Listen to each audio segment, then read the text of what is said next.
For years, Ed China was the calm genius behind the bench on Wheeler Dealers, the man who made impossible repairs look effortless, explaining every nut and bolt with a patience that made even the most complex mechanical jobs seem simple. Viewers around the world admired his towering frame, calm demeanor, and endless curiosity. He wasn't just fixing cars. He was teaching, guiding, and inspiring people to believe that anything could be rebuilt with time and passion. Then one day he vanished. In March 2017, after more than a decade on the show, Ed China shocked millions of fans with a quiet announcement. "I'm afraid it's true, and I'm really sorry," he said in a farewell video. "After 13 years of making Wheeler Dealers, I'm now going to be leaving the show." The internet exploded with disbelief. Why would someone walk away from a hit series that had made him a household name? The answer, as Ed would later reveal, wasn't about money, fame, or fatigue. It was about principle. The show he helped build had started as a humble British car restoration series, 2 men, a small garage, and a mission to rescue old cars from the scrap heap. Ed handled the mechanics. His co-host Mike Brewer did the buying and selling. Together, they created a unique balance of entertainment and education. What set Wheeler Dealers apart was Ed's meticulous workshop segments. He showed the real process, the grime, the seized bolts, the challenges that every mechanic faces. But when Discovery Channel moved the show's production from the UK to the United States, things began to change. The producers wanted shorter, faster episodes, less technical detail, and more TV-friendly pacing. Ed disagreed. To him, cutting the mechanical depth meant cutting the soul of the show. It wasn't just about cars, it was about honesty, craftsmanship, and transparency. In his calm but firm way, Ed explained that if the educational value disappeared, so would the integrity of Wheeler Dealers. And rather than compromise, he walked away. His departure created shockwaves across the automotive world.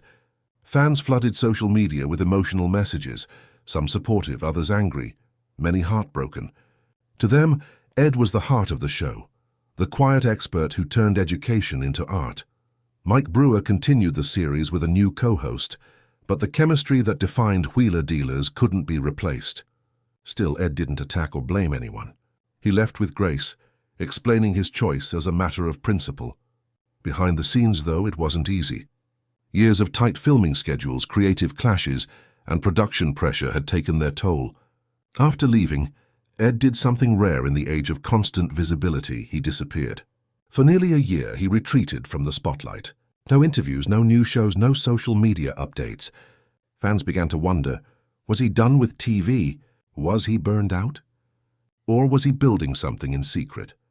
What little was known suggested he had returned to his personal workshop, the same space where he'd once built his famous street-legal sofa and motorized office chair. There, away from the noise of television, Ed was simply being himself again, tinkering, experimenting, and thinking. People close to him described it as a time of quiet recharge. After years of deadlines and producers dictating what to film, he was finally free to create without constraints.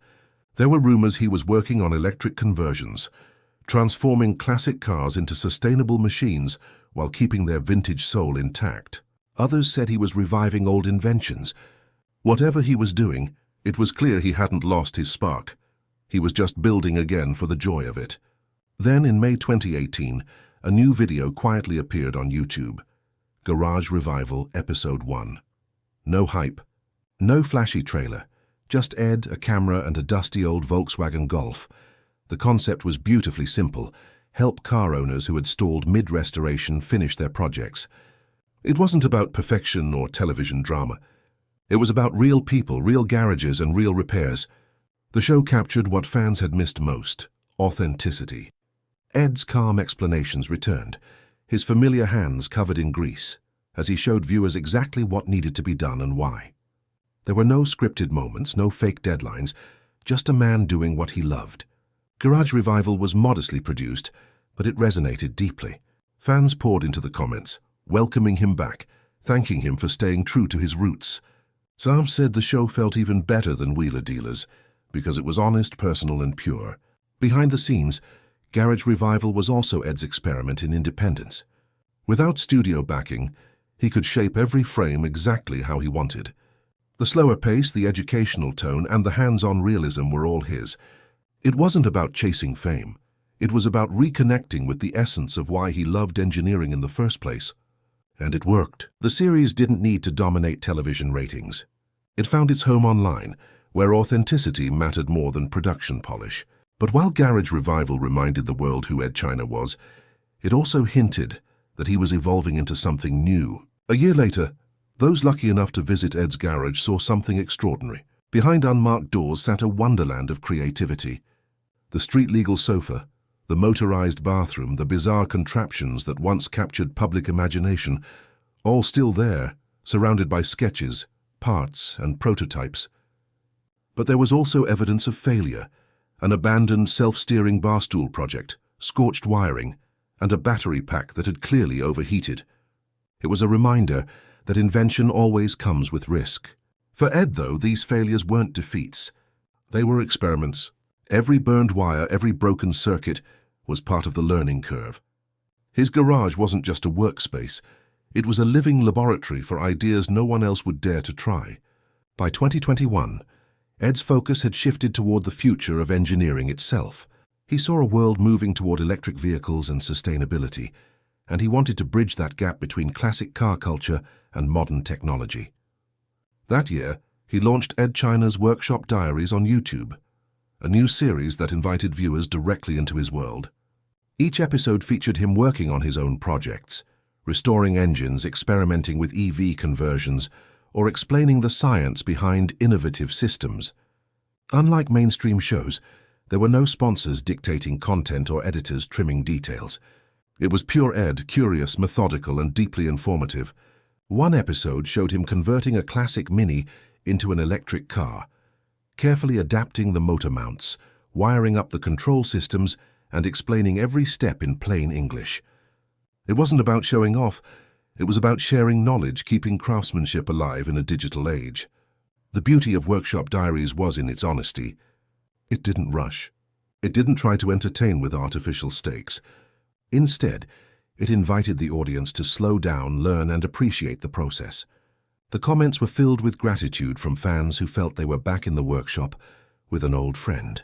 For many, it wasn't just about cars anymore. It was about reconnecting with a lost sense of patience and creativity. Ed had transformed his YouTube channel into something larger than a show. It became a classroom, a community, and a movement for honest engineering. Over time, it became clear that Ed China's story wasn't about fame or television at all. It was about integrity. In an industry obsessed with speed and spectacle, he stood for something timeless.